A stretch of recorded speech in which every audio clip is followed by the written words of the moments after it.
Hi, this is Chuck King. Today's bonus episode of The King's Guide covers the Patsy Clark Mansion. The mansion is also described in a full chapter of John Richard's book, The Life and Times of Patsy Clark. Welcome to Patsy Clark's Mansion.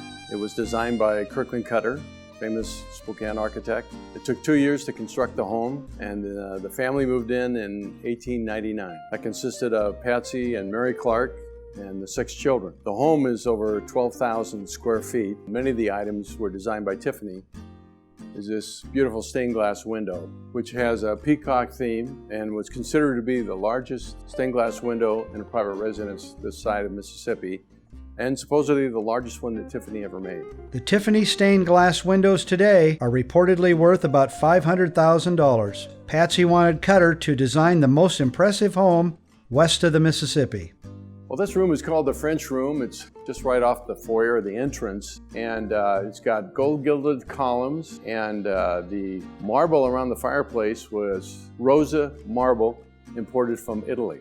There's also this artwork that's on the ceiling and above the entrance. The artist laid on his back in order to complete it. Local legends often estimate the value of the home at the time of construction to be an absurd amount, over $13 million. However, the home was constructed in 1899 for about $80,000, still a large sum at the time it was built, and generally more than other homes in the neighborhood at the time. This is called the library. It's done in a kind of a Roman motif. One thing I notice about it is that each wood and the sliding doors are different. There is some thoughts that Patsy was quite short because of how low that the handles are, but according to the Patsy's passport, he was 5'7", which is plenty tall.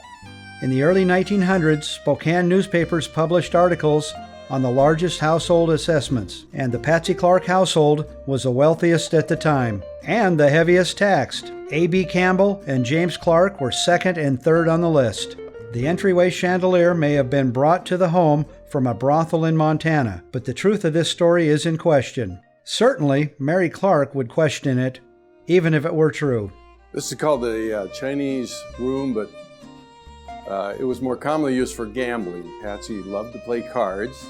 The story is that he used to bring his kids down here and teach them how to play cards in order to understand how important money is. The Clark family entertained many guests at the mansion, including the President of the United States. Teddy Roosevelt visited the mansion in 1903 and rode in the Clark family carriage. Decades later, in 1989, George H.W. Bush ate at the Patsy Clark restaurant.